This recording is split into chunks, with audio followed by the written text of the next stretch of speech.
ओम षष्ठोऽध्याय श्लोक 32वां।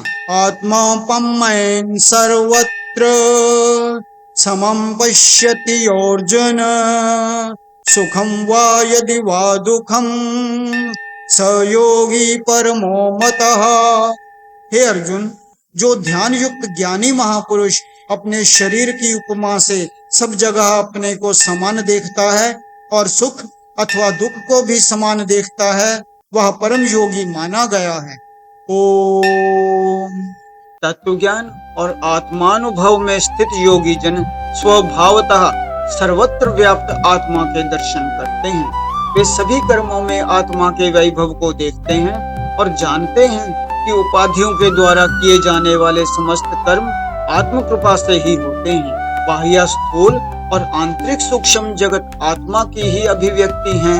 गीता के अनुसार सर्वश्रेष्ठ योगी वह है जो अन्य के सुख एवं दुख को इस प्रकार समझता है कि जैसे वे उसके अपने ही हों। सिद्ध नैतिक नियम है कि अन्य के साथ वैसा ही व्यवहार करो जैसा कि उससे तुम अपेक्षा रखते हो। परंतु यह नियम सामान्य मनुष्य को अप्रिय लगता है, क्योंकि स्वार्थ के कारण वह सोचता है कि क्यों वह दूसरों को अपने ही समान समझे।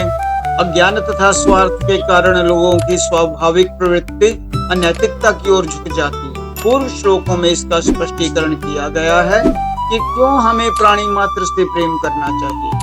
योगी आत्म साक्षात्कार के द्वारा समस्त सृष्टि को आत्मा की ही अभिव्यक्ति के रूप में पहचानता है।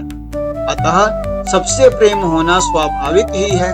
प्रत्येक मनुष्य को अपने शरीर से तादात्म्य होने के कारण शरीर के समस्त अंगों से उसे एक समान ही प्रेम होता है।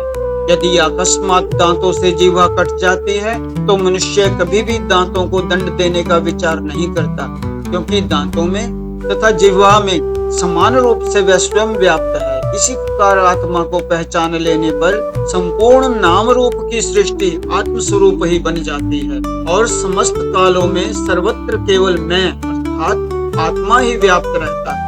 आत्म स्वरूप का दर्शन करने वाला सिद्ध व्यक्ति ही गीता में परम योगी माना गया है, जो समाज को देता अधिक है और लेता कम है। प्रेम उसका श्वास है, करुणा उसकी जीविका।